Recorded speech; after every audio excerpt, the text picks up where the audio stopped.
দলীয় ছোট। আপনি কোন দলের? আমি এই বর্তমান যে দলের কোন দল এখন? জাতীয়তাবাদী শ্রমিক দল। তাহলে শ্রমিক দল কি রাস্তা দখলের অনুমতি আছে? না, কোনো অনুমতি নাই। পাশে থেকে দুজন বলে প্রস্রাব করতে গেছে, আপনি বলতেছেন যে নামাজে গেছে, কোনটা সঠিক বলেন? দেখছেন পুলিশের হাত পড়লে দোকানদার চলে আসেন, আপনার সাথে আসেন। আচ্ছা, আসতেছি।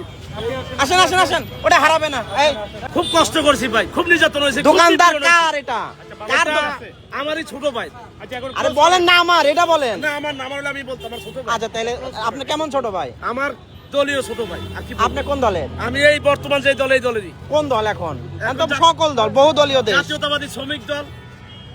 তাহলে শ্রমিক দল কি রাস্তা দখলের অনুমতি আছে? না, কোনো অনুমতি নাই। তাইলে আপনি আমি আমার বাইরে একটু আগ্রাই করছি ভাই, আমরা অনেক দলে আন্দোলন আপনি করতেছি। এখন মিথ্যা বললেন কেন? 10:30টায় যে হচ্ছে যে আপনার নামাজ আমি পড়তে সব গেছে। মিথ্যা বলি না, মানে ওরা বলছি নামাতে গেছো। 10:30টায় কিসের নামাজ আমাকে বলেন? আমি হেডে কইছিলাম যে নামাজটা পরে পর তুই আগে এটা বন্ধ কর। পাশে থেকে দুজন বলে প্রস্রাব করতে গেছে, আপনি বলতেছেন যে নামাজে গেছে, কোনটা সঠিক বলেন? স্যার, একটা সত্যি কথা বললাম। আপনি যে আজকে দেখছেন না কাজে করতে না দোকানদার কই লাগবে, আমরা কথা বলবো, আমরা এটা তুলবো না। দোকানদার কই ডাক দেন, নাহলে আপনি আসেন। অ্যাকচুয়ালি গেছে নামাজ। দেখছেন পুলিশের হাত পড়লে দোকানদার চলে আসেন, আপনার সাথে আসেন। আচ্ছা, আসতেছি। আসেন ওটা হারাবে না। এই রাখো এখানে, আরো দোকানদার গুলো কই?